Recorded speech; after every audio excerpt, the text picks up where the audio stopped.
கர்த்தரை தேடுறதுக்காக தான் கர்த்தர் மனுஷனை யூஸ் பண்றார்.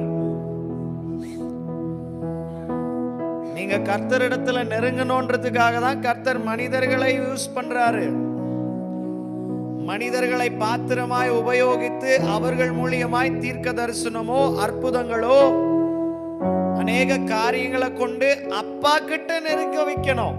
அதுக்காக தான் அவங்கள பாத்திரமா பிரயோஜனப்படுத்துறார். ஆனா மனிதர்களை விக்கிரகமாய் மாற்றி விடாதீர்கள். மனிதர்களை ஒரு குறி கேட்பது போல, குறி சொல்லுகிறவர்களை தேடுகிறது போல தேடுகிற பிள்ளைகளா இருக்கவே இருக்காதீங்க. எங்க அப்பாவை தேடி போறேன், எங்க அப்பா அவர் மூலியமா என்கிட்ட பேசணும்னு சொல்லிட்டு போ.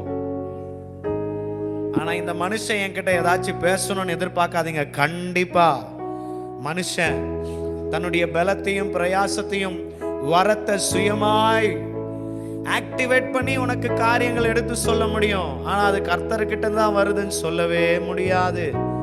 ஏன்னா கர்த்தரிடத்துல இருந்து வந்தா தீர்வோடு வரும்.